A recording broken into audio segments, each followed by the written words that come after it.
Ինչ վերաբերում է 16,000-17,000 քվեարկողների հնարավոր կրկնա քվեարկության ռիսկերի։ Մենք դրա վերաբերյալ որևէ բովանդակային հակափաստարկ չենք ստացել։ Այդ կասկածը որպես խարան մնալու է։ Այդ ընտրությունների կազմակերպումը որպես ընտրողի կամքի ազատ արտահայտման միջոց որպես խարան մնալու է, եւ ես սա ցավով եմ ասում։ Որովհետև եթե մենք խոսում ենք ընտրողի կամքի ազատ արտահայտման մասին, դա պետք է լինի եւ ընտրական տեղամասում, եւ մինչ ընտրական տեղամասը։ Եթե անձին քվեարկության պրոցեսին մասնակից դարձնելը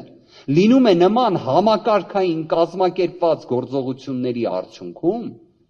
մենք այդտեղ կամքի ազատ արտահայտում չենք ունենալու։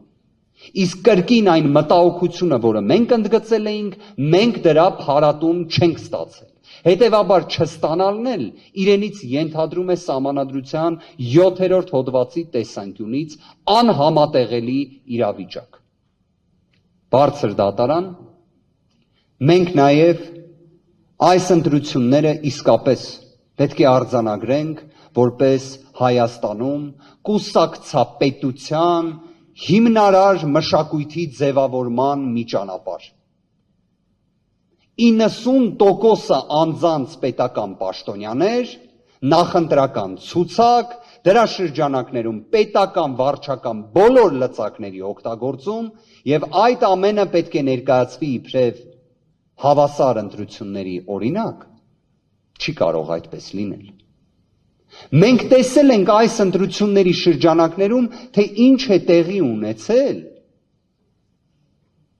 Բարգավաճ Հայաստան կուսակցության նկատմամբ։ Երբ նույն պատասխանողը օգտվեց իր լռելու իրավունքից հենց այդ հարցադրման շրջանակներում,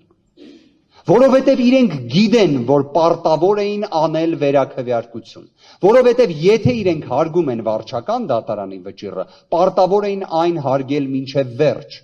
ստիպված լինելով անել վերաքվեարկություն, չեն արել։ Բարձր դատարան սահմանադրությունը նախատեսում է, որ սահմանադրական դատարանը լուծում է ազգային ժողովի ընտրությունների արդյունքներով ընդունված որոշումների վերաբերյալ վեճերը։ Սահմանադրական դատարանը վերիշխանական մարմին է։ Այո, սահմանադրական դատարանի նկատմամբ լինի ճնշումը, լինի սկեպտիցիզմը, լինի օպտիմիզմի դեֆիցիտը, այդ ամենը իհարկե եւս կումուլատիվ էֆեկտ ունի, հատկապես երբ մենք դատաքննություն ենք ունենում ինտենսիվ աշխատանքային ծանրաբեռնվածությամբ եւ այդ ընթացքում քաղաքացիական պայմանագիր կուսակցությունը